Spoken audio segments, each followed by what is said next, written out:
Hoy queremos contarles cuáles son las revisiones básicas que hay que hacer para evaluar la viabilidad del desarrollo de su proyecto de glamping.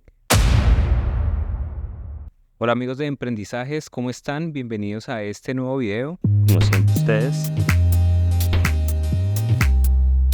Este video lo hago porque últimamente he recibido comentarios y preguntas de personas que quieren desarrollar el proyecto de glamping, tienen la idea, tienen un terreno visto, están mirando las posibilidades de generar una sociedad, de desarrollar los proyectos, están cotizando la construcción de su sitio de glamping, están cotizando el tipo de unidades habitacionales que quieren implementar, y cuando me reúno con ellos a hablar sobre el proyecto nos damos cuenta que ni siquiera se ha hecho un estudio mínimo de la viabilidad del proyecto. Entonces quiero contarles como unos pasos básicos que tenemos que revisar para ver si el proyecto de glamping que ustedes tienen en mente, si es viable desarrollarlo o mejor no. Cabe notar que en este video no les voy a decir cómo revisar la viabilidad financiera de su proyecto. Esto es simplemente una revisión de la viabilidad general del proyecto. Son las preguntas básicas iniciales que tenemos que hacernos y las cosas primordiales que tenemos que investigar antes de emprender la empresa, que es desarrollar el proyecto para hacer un sitio de glamping.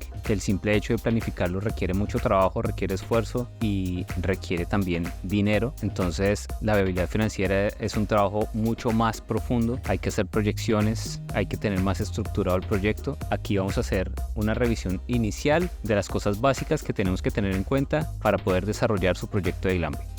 Lo primero que tenemos que revisar cuando vamos a desarrollar un proyecto de glamping es el POT. Aquí en Colombia se llama POT, Plan de Ordenamiento Territorial, pero estoy seguro que en cada país tienen su propio reglamento en donde la ciudad o el municipio, la municipalidad, el estado reglamentan qué tipo de proyecto se puede desarrollar en el predio donde están ubicados. Aquí, como les cuento, lo llamamos Plan de Ordenamiento Territorial. Por ejemplo, donde nosotros estamos ubicados, aquí en Utopía Glamping, el Plan de Ordenamiento Territorial dice que no podemos hacer construcciones. Por ejemplo, aquí no se puede construir una casa o un edificio de apartamentos. La finca en donde estamos no se puede dividir en lotes para vender por lotes separados o parcelaciones. Eso no se puede hacer acá, pero el plan de ordenamiento territorial me dice que sí puedo desarrollar en este predio proyectos de agricultura, proyectos piscícolas, proyectos ganaderos y proyectos agroturísticos. Por eso fue que terminamos desarrollando el sitio de glamping, porque acá permite hacerlo.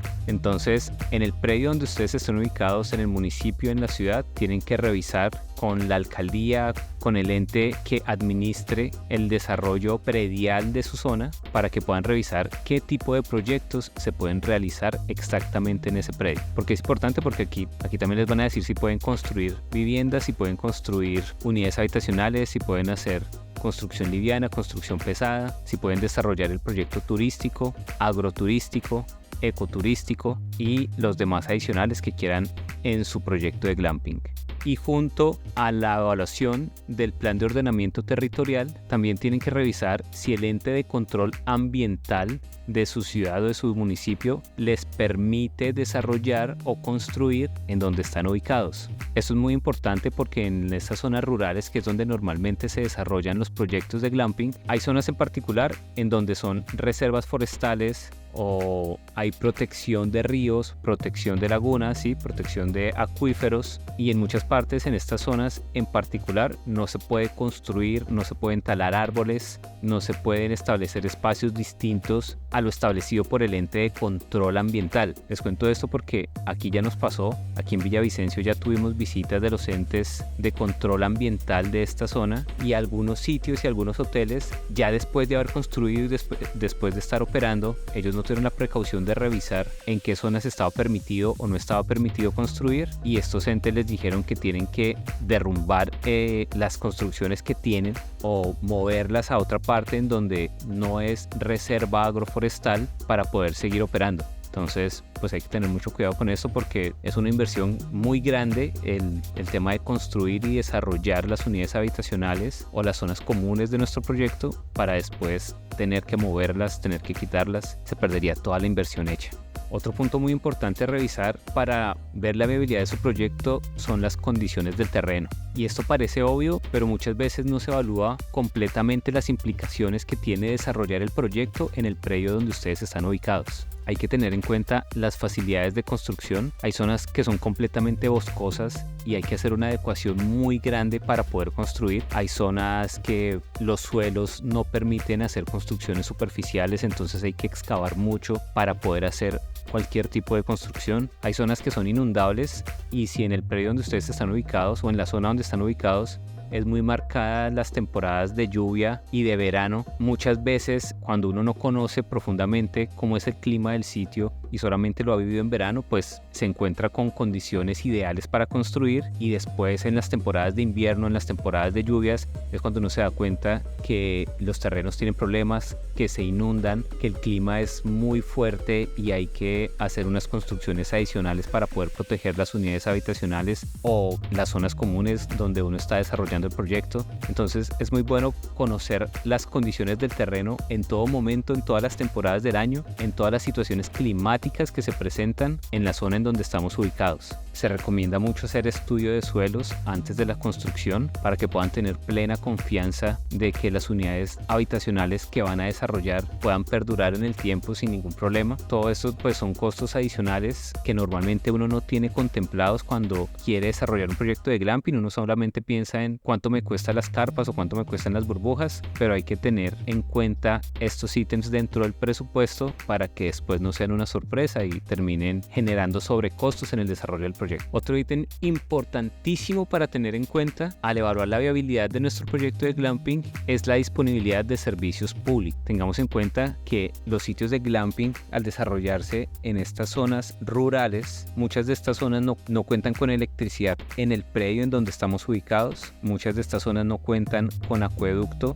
no cuentan con alcantarillado, entonces tenemos que presupuestar la implementación de estos servicios. Tenemos que presupuestar la adecuación eléctrica que sea necesaria hacer, tenemos que presupuestar la construcción de pozos sépticos y tenemos que presupuestar la extracción de aguas o la consecución de aguas que necesitamos para el desarrollo de nuestro proyecto. Y esto es importantísimo porque tener en cuenta la adecuación eléctrica y la adecuación hidráulica me implica normalmente tener que sacar permisos en los entes de control municipal para poder hacer esto. Normalmente no puedo simplemente abrir un hueco en mi predio y sacar agua, o hacer un pozo séptico y vertir aguas, o poner un transformador y tener electricidad. Normalmente esto lo puedo hacer solamente si tengo permisos de los entes de control, y me he dado cuenta que muchas veces eso no lo tenemos presupuestado y ahí tenemos sobrecostos en nuestro proyecto. Y en servicios públicos tenemos que tener en cuenta ahora el tema del internet, aunque ahorita con el internet satelital podemos solucionar muchos problemas, pues es bueno que lo tengamos en cuenta dentro de nuestro presupuesto. Otro punto importantísimo son las vías de acceso. Hay que tener en cuenta que para atraer la mayor cantidad de público tenemos que facilitarle la forma a la gente de poder llegar a nuestro sitio, y eso implica o que puedan llegar en cualquier tipo de vehículo,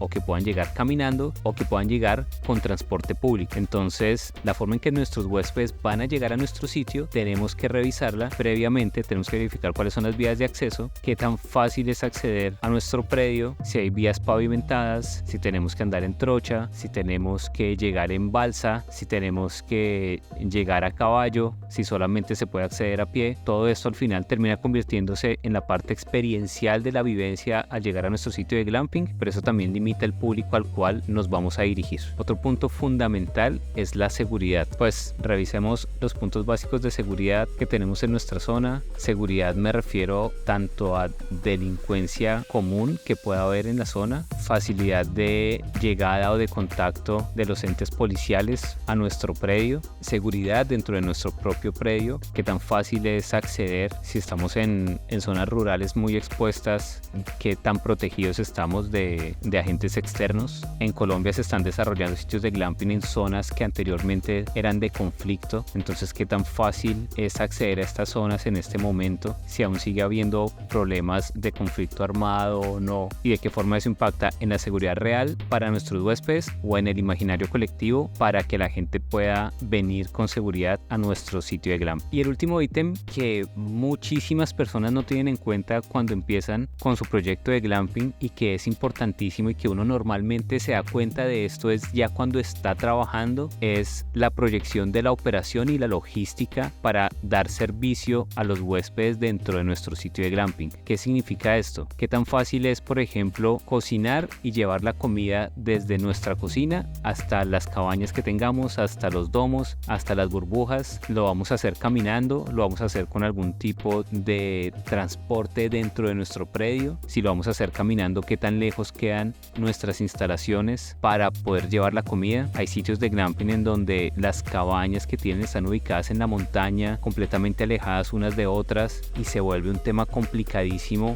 llevar el desayuno, porque las personas que llevan el desayuno tienen que caminar muchísimo y tienen que caminar la montaña para llegar hasta allá. Entonces eso tenemos que proyectarlo, desarrollar zonas comunes o desarrollar los medios para poder transportar la comida, para poder hacer aseo a las cabañas posteriormente al servicio de nuestros huéspedes, la logística para poder abastecernos, para poder tener los insumos necesarios de nuestra cocina, los insumos de aseo, los amenities, la lavandería, el mantenimiento de la finca, el mantenimiento del predio, el mantenimiento de las zonas comunes, el mantenimiento de las unidades habitacionales. Sí, toda la parte operativa tenemos que proyectarla, visualizarla para poder desarrollar un diseño que sea equilibrado entre la experiencia al natural que queremos ofrecer, pero también la facilidad de trabajo para nosotros y nuestros colaboradores en el momento que tengamos que atender a nuestros huéspedes. Amigos, creo que esos son los puntos que tenemos que revisar principalmente cuando queremos desarrollar un sitio de glamping. Ténganlos muy en cuenta. Todos estos puntos nosotros los desarrollamos más a fondo en nuestro curso de glamping, una inversión rentable, que aquí les voy a dejar la información en caso de que quieran revisar estos temas mucho más a fondo o que quieran una asesoría adicional o un acompañamiento. Aquí les dejo la información del curso. Recuerden darle like al video, recuerden seguirnos y suscribirse, síganos en nuestras redes sociales y nos vemos en un próximo video.